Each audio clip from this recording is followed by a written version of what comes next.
Mentorship plays a critically important role in running your business as an entrepreneur. It allows you to step into the business world with confidence, courage, conviction, and permits you the opportunity to take action with a sense of pride and ownership of your new idea and concept.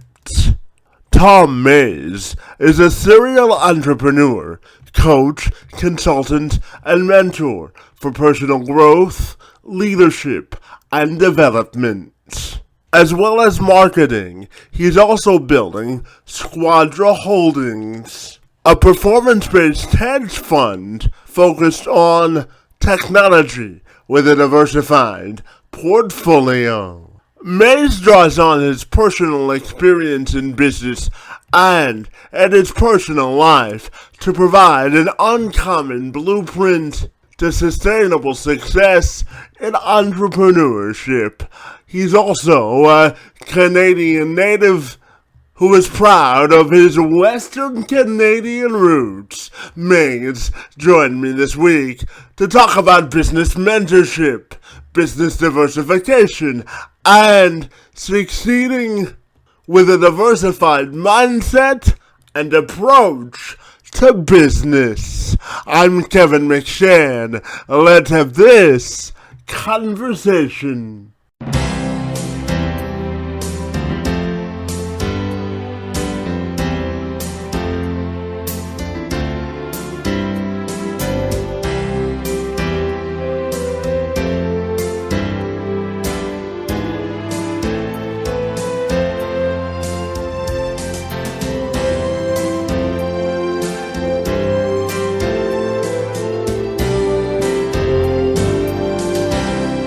I'll take a moment to welcome you to the program this morning, and I'm super excited to learn all about your journey in entrepreneurship. Thanks for getting up early this morning, Tom, and it's great to see you, buddy. Yeah, thanks so much for having me here, Kevin. Greatly appreciate it. So, Tom, you describe yourself as a serial entrepreneur who's all about helping entrepreneurs with their personal growth journey in business. So I'm wondering if you can tell me all about the great work that you do, buddy. Yeah, absolutely. So serial entrepreneur definitely comes from, me having ADD. I always love to start new projects and start new endeavors and work with new people. I'm always looking to do new things. So, right out of high school, since I was 16, 15 years old, I had, ventures and projects as early as 14 years old. And, I've always been very driven to solve this problem in my life and my family's life called money.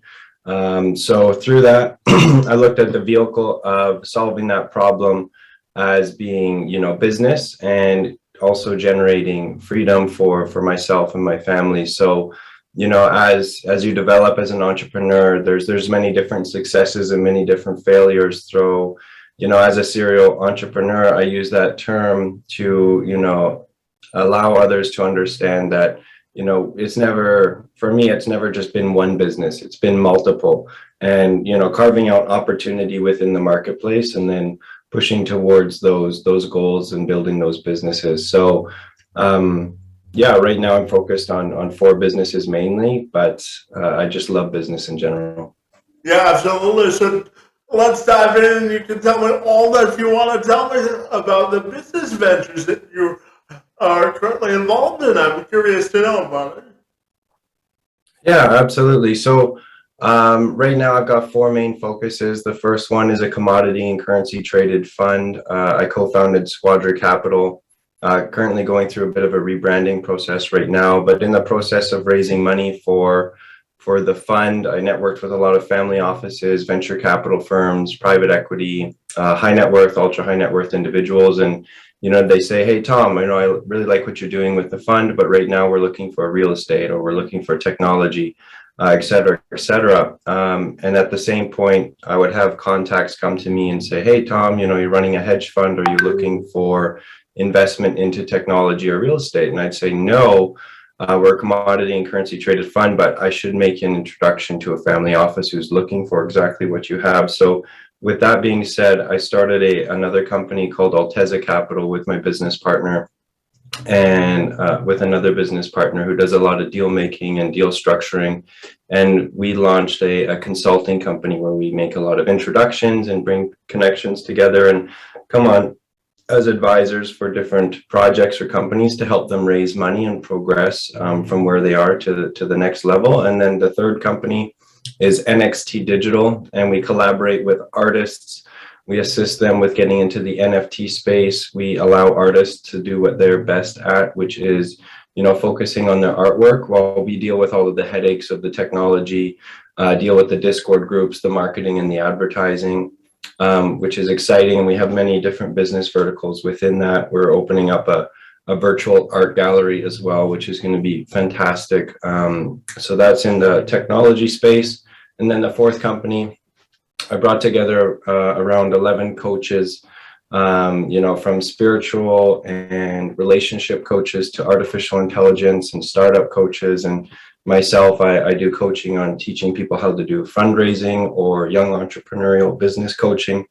And we are launching the Global Coaching Association, where people are able to come to the association, and it'll be a one-stop shop where they can, purchase and find services of any coach that will help them take them to the next level, whether it's in their personal life or business life.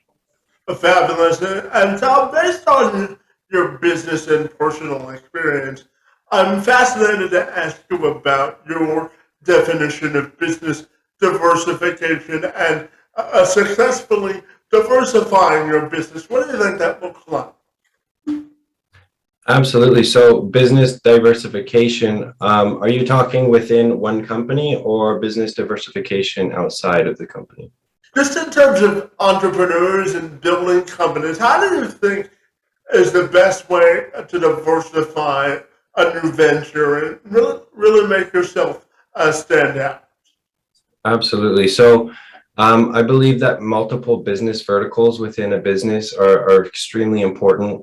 Obviously, in the first, year to 2 years, focusing on your 1, 2, or 3 main business verticals, sources of revenue, and building those out so you have a very solid team operating around those is crucial. But then having a greater vision for the company in the next 3, 4, 5, 6 years, how are you going to bring in additional revenue streams into the company and add more value? And then, to your point at diversification, I believe having a team within the company that is very diversified is extremely important. People that are very structured and rigid, and they are very, organized and, kind of like an accountant mindset. They're very perfectionist. They organize things great. And then you also have, the people that are creative and they're able to bring different resources. You have the people that are very great at networking and building relationships and bringing value to the company in strategic partnerships. So I believe those two elements of, diversifying the company as it grows, as well as diversifying, the team and the culture within the company are both very important. Yeah, absolutely. And I know a large part of the coaching that you offer entrepreneurs is centered around encouraging them to step into courage, to gain confidence to take action, and so that they're committed to what they've started in business. So I'm wondering if you can define what stepping into courage and gaining confidence means to you, Bonnie. Absolutely. And it's a forever growing aspect of every individual, in my opinion. Right now I've actually taken a much larger step for myself over the past 6 months with a coach and mentor that I have. There's always, if you look at entrepreneurship as, you're climbing a giant mountain, you always get to one peak and you're looking up at the next one and you're like, wow, that's a long run up to the next peak. And at the beginning, the courage and the confidence that you need could be, talking to people. It could be engaging in sales calls. It could be engaging into investor meetings and building that confidence within oneself to, have the courage and confidence to step into those roles And then the next could be, okay, now I'm building a team, bringing in 5, 6, 7 people, and now you're in a leadership position. And then the next could be, okay, now I'm starting a second company, and one company's got 15 people, and now the other one's a startup. So there's always a higher level of confidence that you need in your own ability and your team, and your knowledge and your ability to learn, most importantly. And then courage is actually pushing through the fear to develop that confidence. So confidence you can't just get, you need to earn it. You need to be able to step into that power. And courage is doing things even though you're afraid, to do those sales calls, to build that team, to be in that leadership position. You push through that fear, and through that process you have courage, and that courage builds confidence. And to that point, Tom, I know that you've referenced this a couple of times, that business mentorship is important to you. So what do you think goes into the qualities of a good business mentor, and how important do you think that is to growing a business, having a mentor? Absolutely. What a wonderful question. I got to give it to Kevin. Kevin asks the great questions. As you guys listen to his podcast, he asks phenomenal questions. And I would say, really a huge key for me in mentorship and coaching is individuality. So, I've interviewed other coaches and mentors when I've been looking for one, or, they claim to do this, that, or the other thing. And when I have a conversation with them, they want me to, plug into their cookie cutter, step-by-step formula, which, there can be value in that. But for me, when I look for a coach or mentor, or I'm looking to coach and mentor someone else, it's really like, what are their strengths? What are their weaknesses? Who are they? What is their current situation? What are their goals? Where do they want to go? What do they enjoy? What do they dislike? And how can we build, a system that will allow them to pursue their goals in a joyful manner, instead of just saying, hey, do it my way. I never say that. It's like, how can we build something that is built around you? Just like, a personal trainer, it's not, just individualized. Hey, you've got to do this program. It's like, no, like, where are your strengths in your body? Where are your, flexibility points? How can we make this program specific to you? So I think making it, very individualized is extremely important. And my current coach and mentor is one-on-one with me, and we have a couple calls every week, and it's absolutely crucial for the development of my mindset and progress. I've gone through different phases in my life where I've had a coach and mentor for 2 or 3 years, and then a gap for about 1 year or 2 years, and then another one. And the times that I've had a coach or mentor, I almost look at it as having, like, you're going snowboarding and you have a helmet on versus not. If you have a helmet on, you feel so much safer when you're doing larger jumps, you're doing larger tricks. You have a sense of confidence, and then you can reflect with your coach and mentor to make sure that you're on the right path, you're making progress. And, if you can improve your performance and your output by 20% due to having a coach or mentor, that greatly outweighs the cost of having a coach or mentor. And to that point, Tom, I'm wondering your thoughts on how we create an effective and a successful business mindset that puts us in a position to win in business. Your question was how to develop a successful business mindset? That's the question, yeah. Okay. That's a big question. I would say, a business mindset is somebody that's an open mindset, somebody that's always willing to learn and grow. To say again that it's, one perfect formula, I believe is incorrect, but, analyzing your strengths, weaknesses, your goals, your current situation, where you want to be, and then, finding people that can collaborate with you to make that, direction, and, just start taking steps in that direction. I mean, inaction is never going to help move you forward. If you're just taking baby steps and you don't have a coach or mentor, and that's fine, just start. You want to build company X, just start taking steps in that direction. Read books, listen to podcasts, be a sponge, learn as much as you possibly can, and just start moving in the direction that you want to pursue. I always say, Tom, that life is a constant game of learning, isn't it? Absolutely. Absolutely.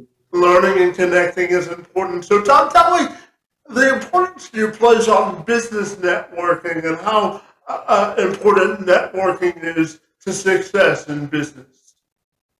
Great question. So, networking for me is invaluable. It's made me more money than anything I've ever done.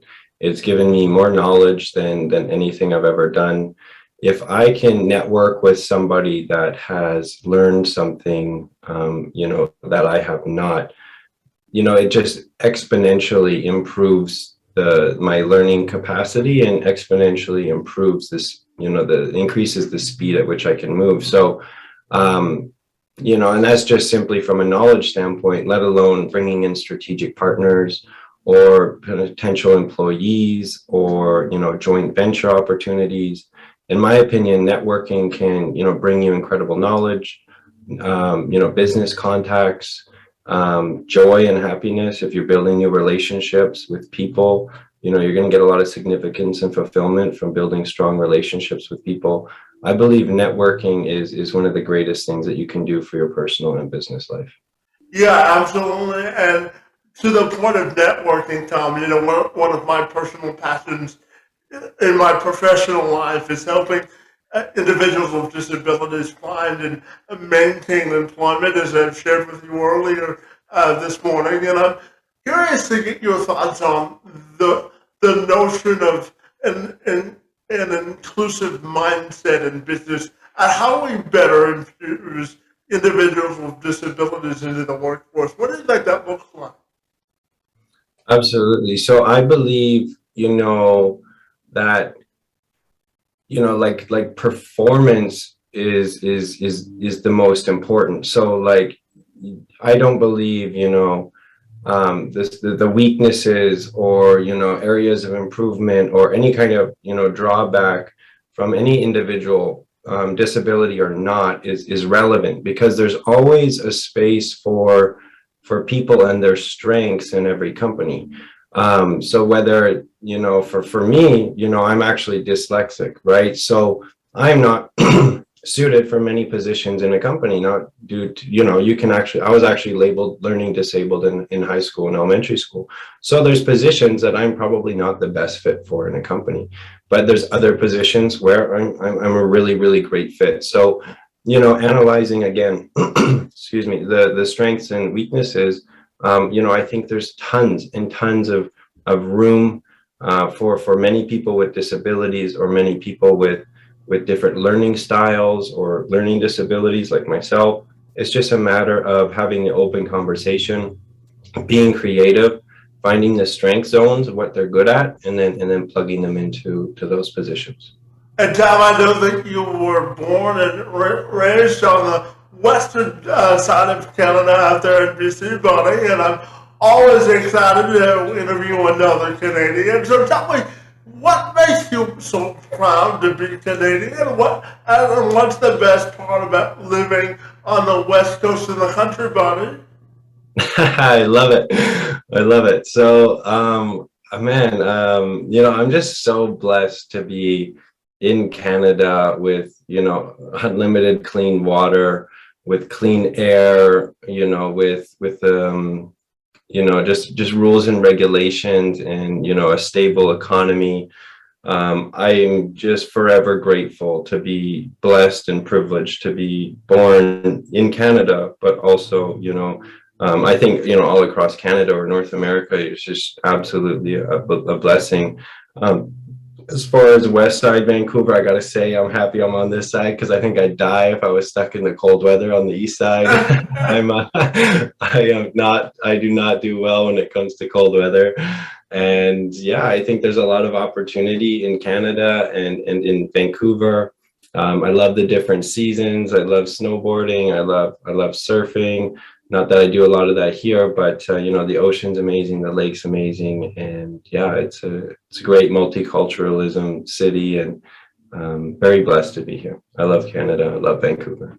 Yeah, absolutely. Tommy, when I share the same aversion to the cold, buddy. Give me 80 degrees and sunny all the time, right? Absolutely, absolutely. When was the And last time you were in Vancouver? well, you know, Tom, I've never actually been to Vancouver. As I shared with you, my sister moved out there about a year and a half ago. So it gives me the perfect excuse to go and explore, right? Absolutely, come out, and I can't wait to go for lunch. Yeah, I'll look you up when I head out there, buddy, for sure. But tell me, Tom, tell me your thoughts on how important it is you think that entrepreneurs need to take personal ownership and pride in what they do in order to facilitate success. Mm. I think a level of pride will, ensure that you're doing everything with a level of integrity and good ethics, that you're able to, attract people that are going to be value add to your team. If you're not taking pride in what you're doing, and passion in what you're doing, then you're not going to be able to put in the time and effort required to build something. And I think there's quite a risk in taking some shortcuts. There's quite a risk in um, potentially going off track in the direction that you want to pursue, whether that's just for simply the dollar sign and cutting out some ethics or morals in the process. So I believe, passion, taking ownership, and being very proud of what you're building is important. Although there is a side of pride where there can be a negative aspect of it as well. But I think taking ownership and pride can be quite beneficial. Hey, Tom, to that point, how do you define business tenacity? What do you think it means to have tenacity in business? Mm.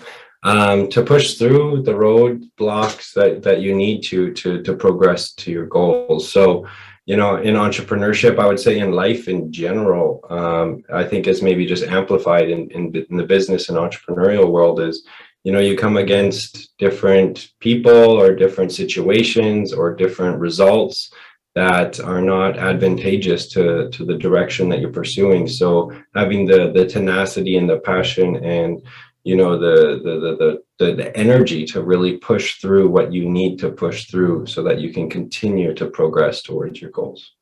Yeah, and absolutely. To that point, Tom, I'm very personally big on celebrating the wins in life that we have both personally and professionally. So tell me, what do you think it means to celebrate life, and how do you do that from a personal perspective? Great, great. This is something that I need to practice more of.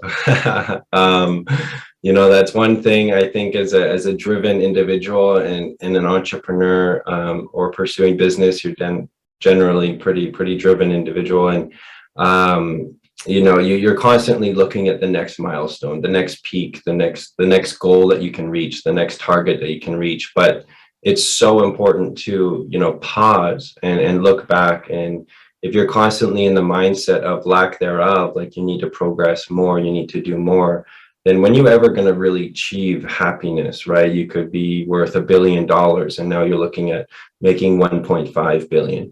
So you'll always live in a state of lack thereof, where if you're able to, really encourage yourself to celebrate the small wins, the goals, the milestones, the targets that you do reach, the relationships that you build with people, then you can choose to live a happy and joyful life in the whole process of building all the businesses that you want to build, and you won't be operating from a lack thereof. So really taking a stop and looking back and being like, wow, over the past 6 months, I'm not where I want to be. I haven't accomplished every goal, but, I've really made some great progress. I've really built some great relationships. I've really improved my mindset. I mean, I would say the largest accomplishment is, the person that you become through the process. So even if you work so hard for a year and you don't make any of your goals, but you look back, I guarantee you, your mindset has improved dramatically. You've learned so much about yourself.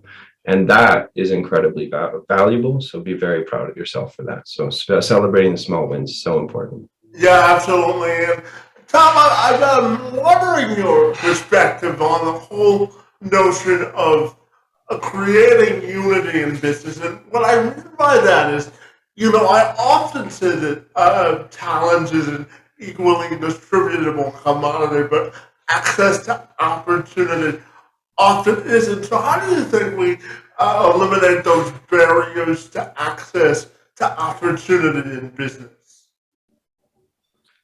Interesting question.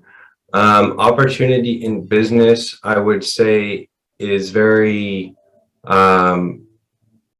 relevant to an individual's ability to network, get themselves out there, build relationships, and learn as much as they possibly can. So, if you want more opportunity in your life, I highly encourage individuals to develop new skill sets, develop new mindset, and network as much as possible. I mean, just look at yourself, Kevin. You're a phenomenal example. I'm sure there's so much opportunity with everything that you're doing, because you have, almost, I'm your 450th podcast. I mean, that's amazing.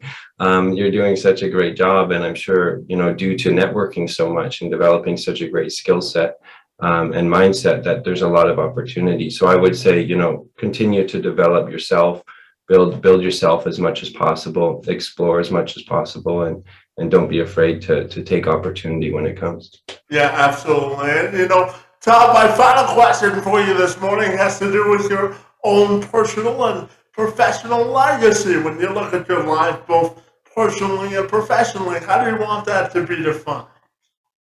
Amazing. Such a great question. I want to be a combination of two individuals and what they stand for. One is Elon Musk, with a massive amount of innovation and change to the planet, and from my opinion, greatly improving technology advancements and the standard of living for mankind and society. And then the second is a combination of Tony Robbins and what he stands for, with empowering people to become the best versions of themselves, overcoming limiting beliefs, and really pursuing their dreams and their goals. So when I pass away, I want to look back on my life and think, wow, like I was really able to inspire, a lot of people. I was really able to help a lot of people overcome limiting beliefs. I was really able to, help people, pursue their vision of what success is for their life. And then I want to be on, the leading edge of technology. I want to be building companies that create a long-lasting impact in mankind and society, and progress the human race in general. So also what is hugely important is the relationships with my family and my friend, and having significance and fulfillment in my life as much as possible through building long-lasting relationships and impacting people in a positive way. Absolutely. And Tom, finally, tell me, if people want to get connected with you, buddy, what's the best way they can accomplish that most efficiently, buddy? The best way would be to go to tommays.com. That's my website. You'll see the links to all four companies, as well as to my social media platforms, pretty much on every social media platform. So that's the central hub. Fantastic. Well, Tom, I really enjoyed our conversation about entrepreneurship, business diversification, and a little bit about your Canadian roots, buddy. I want to thank you for your work in the space of entrepreneurship and for joining me this morning. It's most appreciated. Awesome. Thank you so much for having me, Kevin. You've got a great show, and I'll continue to be a listener. So thank you so much for having me here.